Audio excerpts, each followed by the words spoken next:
pemeriksaan fisik pada orang dewasa. Sebelum Ibu mempraktekkan pemeriksaan fisik pada orang dewasa, Ibu akan jelaskan dulu alat yang digunakan untuk pemeriksaan fisik. Yang pertama ada manset dan sphygmomanometer. Ini untuk mengukur tekanan darah. Kemudian ada stetoskop, ada juga reflekshammer, ada pen light, ada termometer, ada jam tangan, ada bengkok, ada kom yang berisi tisu, kemudian ada bak instrumen. Di dalam bak instrumen ada handscoon, sepasang handscoon, kemudian ada kasa, ada spekulum nasal dan juga tong sepatu. Kemudian ada baju pemeriksaan di bawah troli yang kedua, baju pemeriksaan pasien. Dan yang ketiga ada larutan klorin di dalam bak ya. Kemudian ada timbangan berat badan dan juga tinggi badan. Selanjutnya, setelah kita mempersiapkan alat, kita persiapan lingkungan yang aman dan nyaman bagi pasien. Kita perhatikan udaranya, apa dia panas atau kedinginan. Bisa atur suhu ruangan dengan menggunakan AC. Kemudian kita selimuti pasiennya juga untuk menjaga privasi pasien. Selanjutnya kita komunikasi terhadap pasien. Kita sambut klien. Selamat pagi Bu, bagaimana kabarnya? Sehat selalu ya Bu ya. Izinkan saya memperkenalkan diri. Nama saya Bidan Sandi. Saya di sini akan melakukan pemeriksaan pada Ibu, mulai dari kepala hingga ke kaki. Kemudian kita tanyakan nama, usia, dan alamat serta keluhan klien. Setelah itu kita jelaskan prosedurnya. Nanti Ibu akan diperiksa mulai dari kepala sampai dengan kaki. Apabila Ibu ada yang merasa tidak nyaman, silakan Ibu informasikan kepada saya. Kemudian kita berikan baju pemeriksaan kepada pasien agar mengganti pakaian pasien. Kemudian kita cuci tangan di air mengalir. Sebelum cuci tangan, persiapkan tangan, jangan pakai jam tangan atau perhiasan, gulung baju sampai dengan siku. Kita basahi tangan, kemudian pakai sabun.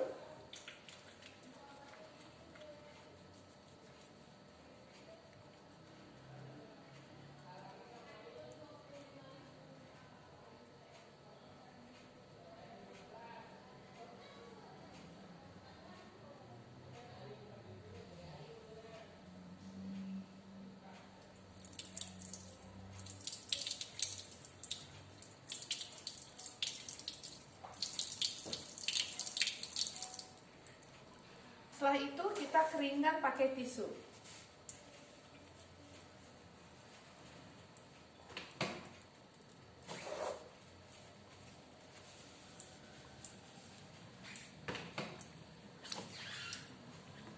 Kemudian kita ukur tinggi badan dan juga berat badan pasien.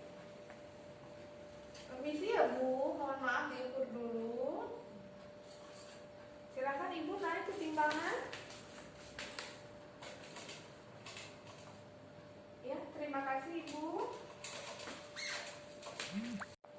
Kemudian kita mulai pemeriksaan fisik pada pasien. Yang pertama adalah tanda-tanda vital. Kita cek dulu kesadaran pasiennya. Setelah itu kita tensi, mengukur tekanan darah. Permisi ya Bu, saya ukur tekanan darah Ibu dulu.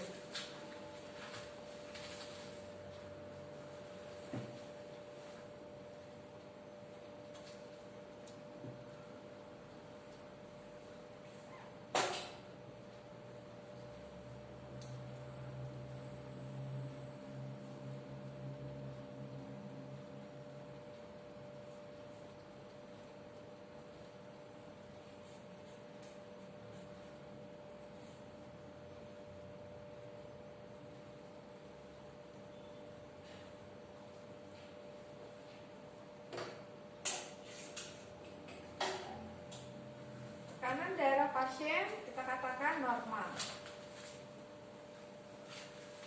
Setelah itu kita periksa nadi pasien. Persiapkan jam tangan untuk menghitung nadi pasien. Nadi ada 2 jari di sini. Kemudian kita hitung selama 1 menit.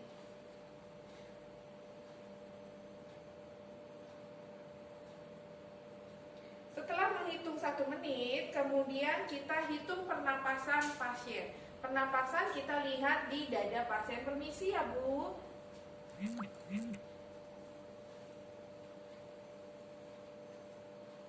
Kita hitung dalam waktu 1 menit. Setelah selesai, kita ukur suhu tubuh pasien.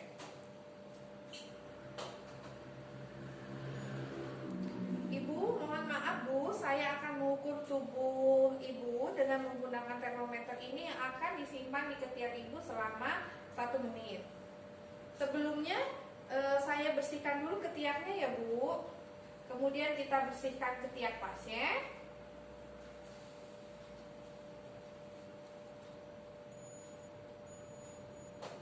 Baru kita ukur suhu menggunakan termometer.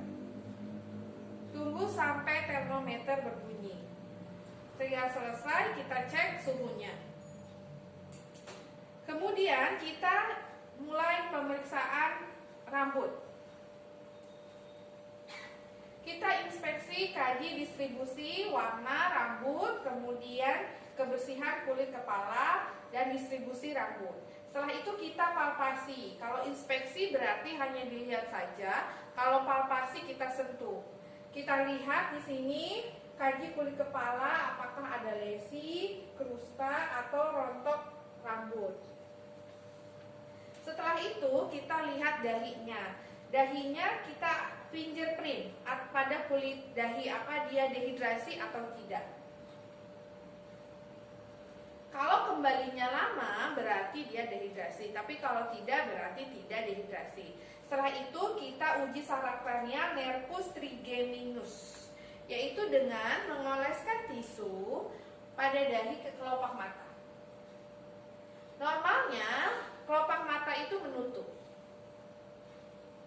Kemudian kita pemeriksaan pada mata, kita inspeksi kesimetrisan mata kanan dan mata kiri. Kalau dia simetris berarti ujung mata sejajar dengan ujung telinga. Dua-duanya berarti dia simetris. Kemudian kaji skleranya. Sklera itu yang warna putih di dalam mata. Apakah dia kemerahan atau berwarna kuning? Kalau normalnya adalah berwarna putih. Setelah itu konjungtiva. Konjungtiva kita lihat, Ibu permisi ya Bu ya, lihat ke atas. Apakah berwarna kemerahan atau tidak? Normalnya adalah kemerahan, tapi kalau dia tidak berwarna merah artinya pucat, kemungkinan adalah anemia. Selanjutnya kita lakukan pemeriksaan pada hidung. Kita lihat septumnya berada di tengah. Kemudian kita lihat juga adanya sekret atau benda asing di dalam hidung.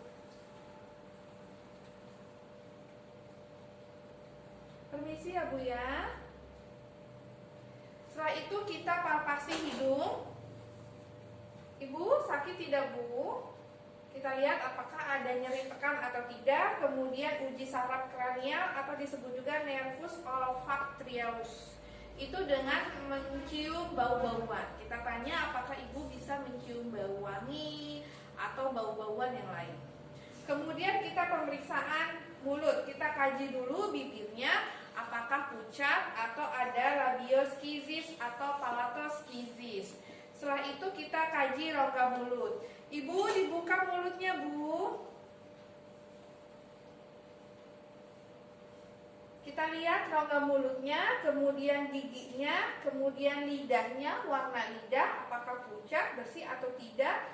Setelah itu Ibu dibuka yang lebar, kita lihat tonsilnya, kemudian taringnya juga. Kita juga uji nervus facialis ya. Itu dengan cara untuk menjulurkan lidah. Ibu silahkan julurkan lidahnya. Kemudian lidahnya tekan ke rongga mulut kiri dan kanan. Ibu silahkan alisnya diangkat, kerukan dahinya. Kemudian bibirnya silahkan dicucukkan. Kemudian tersenyum dan perlihatkan gigi. Kalau normal semua berarti itu baik. Kemudian kita lakukan pemeriksaan telinga. Yang pertama, kesimetrisan antara telinga kiri dan juga telinga kanan. Kemudian kebersihan dari telinga. Ibu, permisi ya Bu. Kita lihat apakah ada sekret atau segmen.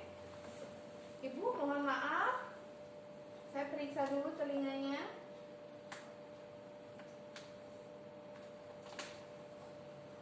Setelah itu kita palpasi apakah ada nyeri atau tidak.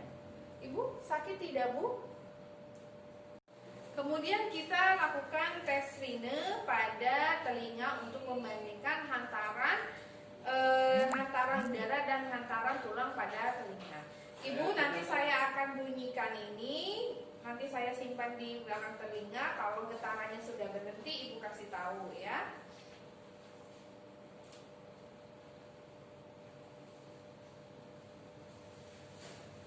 Jika getarannya sudah berhenti, kita dekatkan dengan telinga, maka ada suara dan pasien bisa mendengar suara tersebut.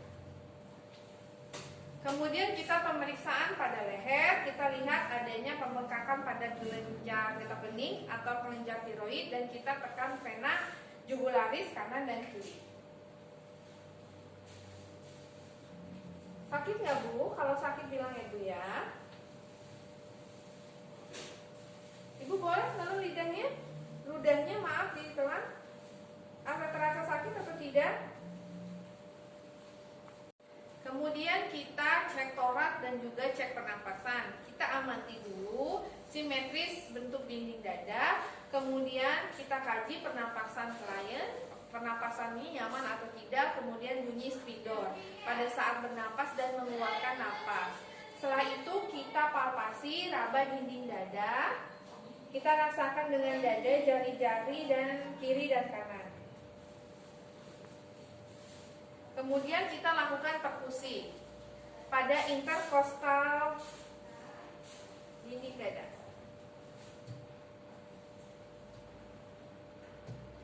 Setelah itu kita auskultasi.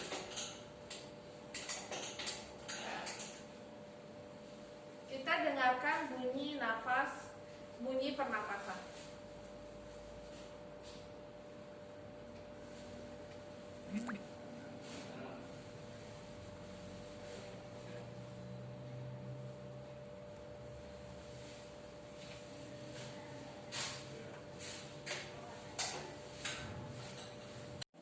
Kemudian kita lakukan pemeriksaan pada payudara ibu. Kita inspeksi, lihat adanya simetris, apakah simetris atau tidak. Kemudian kita lihat puting susunya tenggelam atau menonjol. Kemudian juga kita lihat apakah ada ulkus, bekas operasi atau luka. Dan lihat juga adanya retraksi pada dinding dada. Untuk melihat simetris, tangan pasien itu sambil diangkat keduanya. Kemudian kita tutup, kita lakukan pemeriksaan palpasi pada payudara sebelah kiri ibu dulu. Kita lihat kita rasakan apakah ada benjolan atau tidak. Sampai ke aksila.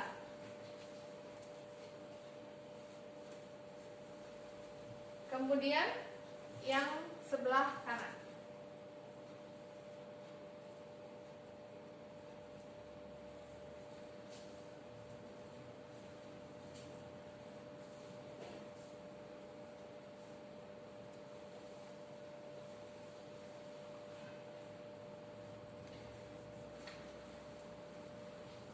Kemudian kita lakukan pemeriksaan pada jantung. Kita inspeksi dulu pada ICS 5 medial clavicula kiri. Kita perhatikan denyutan jantung. Kemudian juga kita perhatikan adanya pembesaran jantung atau tidak. Setelah itu kita palpasi pada ictus cordis. Kemudian bagaimana kekuatan denyutan. Kemudian kita lakukan perkusi pada ictus cordis. Apakah ada bunyi pekak atau tidak. Setelah itu kita hitung bunyi frekuensi pada jantung. Dan kita dengarkan irama jantung.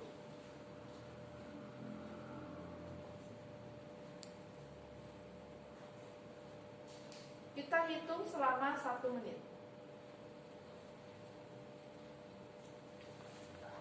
Kemudian kita lakukan pemeriksaan pada abdomen. Kita lihat bentuk dari abdomen, kita lihat umbilikusnya, kemudian warna kulit abdomen, dan kita lihat apakah ada benjolan atau massa. Setelah itu kita lakukan pemeriksaan auskultasi. Kita dengarkan suara peristatik pada epigastrium. Kita hitung selama 1 menit. Setelah itu kita lakukan perabaan untuk mengetahui nyeri tekan pada abdomen. Ibu kalau sakit bilang ya Bu ya. Sakit tidak Bu? Kemudian kita juga periksa tekan pada suprapubik dan juga appendix. Selanjutnya kita lakukan pemeriksaan genitalia pada wanita. Handscoon yang kita gunakan kita lepas di dalam baskom yang berisi larutan klorin. Kemudian posisikan pasien dorsal recumbens. Kemudian kita cuci tangan. Setelah itu baru kita menggunakan handscoon. Handscoonnya menggunakan handscoon steril.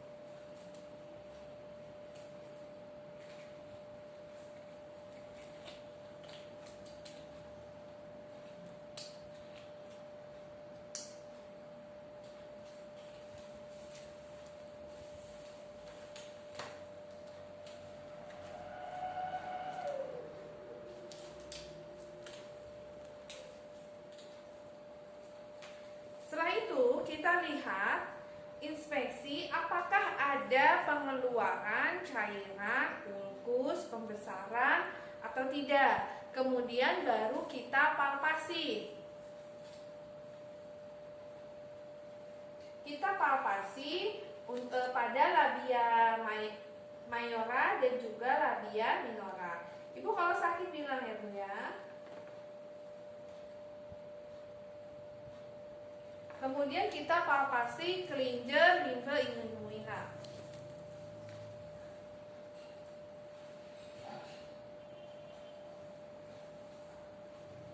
Kemudian kita lakukan pemeriksaan pada anus. Kita lihat lubang anus apakah ada fistula atau tidak. Kemudian kita pegang. Kita minta ibu untuk mengedan. Ibu coba ibu ngedan ya Bu. Kita lihat apakah ada hemoroid atau tidak. Posisi pasiennya adalah sit. Setelah itu kita buka handscoon dan cuci tangan di larutan klorin. Kemudian kita lakukan pemeriksaan ekstremitas atas. Kita lihat kesimetrisan tangan kiri dan tangan kanan. Kemudian kita lihat jari-jarinya lengkap atau tidak. Kemudian kita lihat kukunya. Kemudian kita cek otot bicep dan tricep. Tangan pasien refleksi, kemudian kita pegang otot bicep. Ibu relax aja. Kemudian kita ketuk otot bicep. Nanti akan ada refleks. Kemudian untuk otot tricep silakan setengahnya, kemudian relaksasi untuk tangan pasien, kemudian kita pegang genggam tangan pasien, setelah itu kita ketuk untuk otot tricep.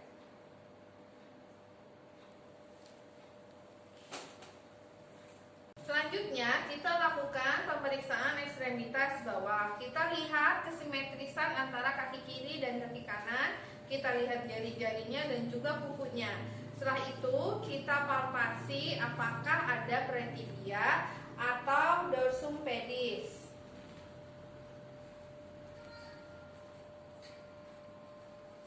Setelah itu kita periksa refleks Babinski dan juga refleks patella.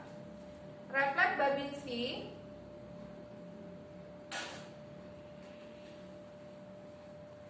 normalnya dia akan ketika disentuh akan ada pergerakan.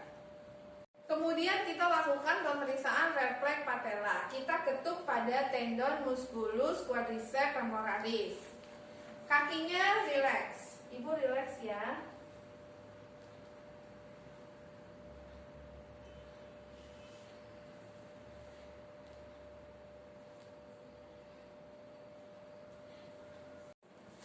Kemudian kita lakukan pemeriksaan toraks belakang dan juga CVAT untuk pemeriksaan ginjal.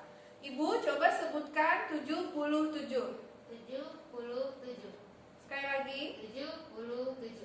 Sekali lagi. 77. Ibu kalau sakit bilang ya Bu ya. Ya.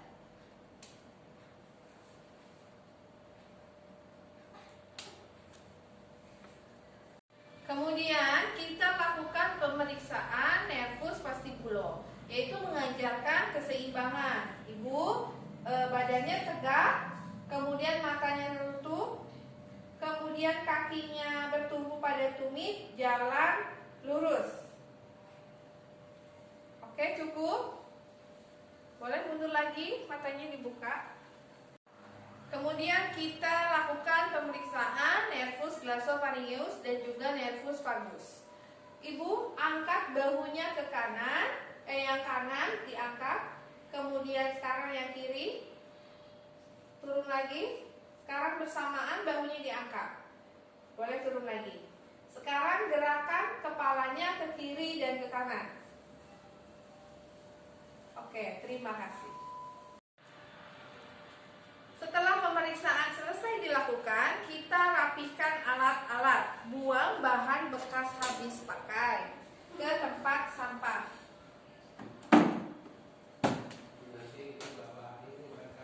Kemudian kita cuci tangan, buka dulu handscoon-nya di dalam bak larutan klorin.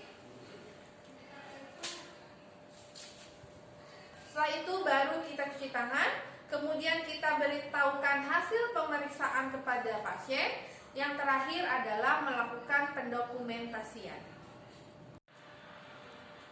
Setelah pemeriksaan selesai dilakukan, kita rapihkan alat-alat, buang bahan bekas habis pakai ke tempat sampah.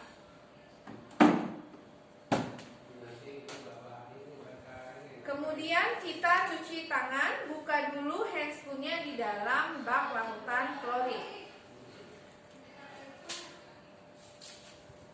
Setelah itu baru kita cuci tangan, kemudian kita beritahukan hasil pemeriksaan kepada pasien. Yang terakhir adalah melakukan pendokumentasian.